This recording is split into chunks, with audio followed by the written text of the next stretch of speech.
Bismillahirrahmanirrahim. Assalamualaikum warahmatullahi wabarakatuh. Perkenalkan, nama saya Nasrun dari Program Studi Teknik Industri Agro kelas 3C. Pada kesempatan ini saya akan menjelaskan terkait dengan permasalahan yang saya dapati pada PT Pindad yang berjudul motivasi dan kepuasan kerja karyawan PT Pindad. Pada slide kedua yaitu latar belakang permasalahan. Latar belakang permasalahan yang saya observasi di lokasi kuliah kerja praktik saya atau KKP pada PT Pindad, yaitu di mana saya mendapatkan banyak karyawan mengalami penurunan motivasi kerja. Tingkat kepuasan kerja yang rendah terlihat dari keluhan terhadap lingkungan kerja. Produktivitas menurun dan keterlibatan dalam pengerjaan kurang. Di mana dampak permasalahannya yaitu menurunnya efektivitas dan pencapaian target perusahaan. Berdasarkan hasil pengamatan, ditemukan bahwa karyawan mengalami penurunan motivasi yang dapat mempengaruhi kinerja mereka. Hal ini terlihat dari meningkatnya kinerja mereka, keluhan terhadap lingkungan kerja, kurangnya keterlibatan dalam pengerjaan, serta menurunnya produktivitas. Oleh karena itu, perlu dirancang solusi yang tepat, meningkatkan motivasi dan kepuasan kerja. Selanjutnya pada slide ketiga, yaitu tujuan proyek dan solusi. Pada tujuan proyek dan solusi ini, cara meningkatkan itu motivasi kerja karyawan, meningkatkan kepuasan kerja melalui strategi psikologis, menciptakan lingkungan kerja yang lebih mendukung dan produktif. Tujuan utama dari proyek ini adalah untuk meningkatkan motivasi dan kepuasan kerja karyawan sehingga produktivitas dan efektivitas mereka dalam bekerja dapat meningkat. Selanjutnya yaitu slide keempat, sasaran proyek.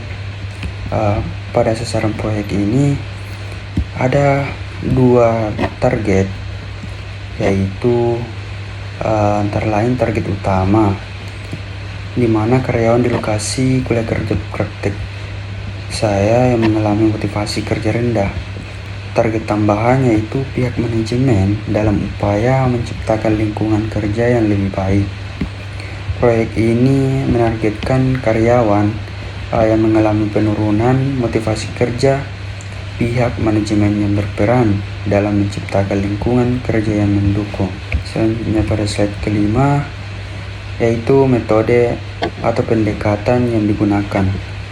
Pelatihan, motivasi, dan pengembangan diri, program penghargaan atau reward system, peningkatan komunikasi antar karyawan dan manajemen.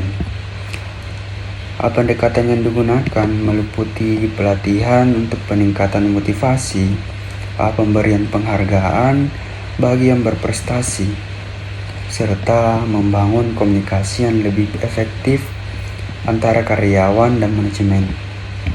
Pada slide ke-6, yaitu tahapan pelaksanaan proyek. Pada yang pertama itu analisis kebutuhan, di mana kita mengidentifikasi faktor penyebab rendahnya motivasi. Penyusunan program itu membuat program pelatihan, motivasi, dan strategi penghargaan. Untuk implementasi program yaitu pelaksanaan pelatihan, motivasi, penerapan sistem penghargaan, peningkatan komunikasi internal, evaluasi, dan tindak lanjut. Mengukur keberhasilan program, melakukan perbaikan. Proyek ini dilaksanakan dalam beberapa tahap, mulai dari analisis permasalahan, penyusunan strategi, pelaksanaan, hingga evaluasi keberhasilan. Pada slide ke-7 yaitu evaluasi keberhasilan. Untuk indikator keberhasilan yaitu meliputi peningkatan motivasi kerja berdasarkan survei dan wawancara, peningkatan produktivitas dan kepuasan kerja, feedback positif dari karyawan dan manajemen. Keberhasilan proyek diukur dari peningkatan motivasi karyawan, peningkatan produktivitas, serta feedback positif dari peserta program. Yang terakhir yaitu kesimpulan dan manfaat proyek. Untuk kesimpulan, permasalahan motivasi dan kepuasan kerja harus diatasi untuk meningkatkan efektivitas kerja. Program pelatihan, sistem penghargaan, dan komunikasi efektif menjadi solusi utama.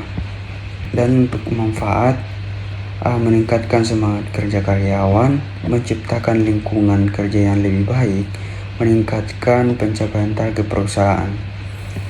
Dengan implementasi proyek ini, diharapkan motivasi kepuasan kerja karyawan meningkat, yang pada akhirnya berdampak pada peningkatan produktivitas dan efektivitas kerja. Sekian dari presentasi saya. Mohon maaf bila ada kesalahan kata. Saya akhiri dengan ucapan wabillahi taufiq wal hidayah.